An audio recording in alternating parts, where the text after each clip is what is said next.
Maka kalau orang bahas tentang Islam ini kita langsung masuk ke hal yang rumit ya. Iya.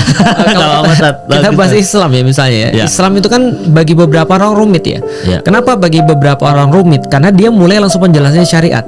Tapi kalau dia mulai penjelasannya adalah justru dari rasa cintanya, akidahnya dulu, rumit itu jadi enggak. Jadi enggak fair ketika contoh misalnya ada orang-orang barat misalnya dia bilang Islam tuh rumit banget. Sholat 5 waktu, harus puasa sebulan penuh, ada zakatnya, ada ini dan itu, rumit banget nih, banyak aturan. Nah, sementara dia nggak pernah bahas cintanya dulu. Padahal ada orang-orang yang sudah jatuh cinta, mereka melakukan segala sesuatu yang absurd di luar daripada pandangan orang-orang. Menurut mereka itu biasa. Contoh misalnya, ada orang ketika Coldplay datang itu rebutan tiket. Ya. Ikut rebutan gak? Enggak. Ikut rebutan tiket. Kadang-kadang sampai nggak masuk akal loh. Ya. Sampai penjualan keberapa tuh katanya tuh. Sampai Ya. kemudian apa katanya sampai ini ya, penjualan terus penjualan lagi terus dijual lagi dan seterusnya. Sampai tembus 30-40 juta ya. Tapi orang mau. Bagi kita kan absurd. Tapi kita nggak bisa judging juga sih. Kenapa? Karena bagi mereka yang jatuh cinta itu wajar.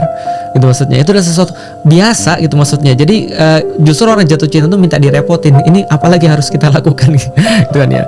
Nah, jadi 5 waktu itu intinya menjadi berat kalau cintanya masih segitu. Jadi yang harus ditingkatkan cintanya dulu. Termasuk ketika ada orang bilang saya itu terlalu banyak dosa. Justru itu, sholat itu tidak didesain untuk orang yang sudah nggak punya dosa.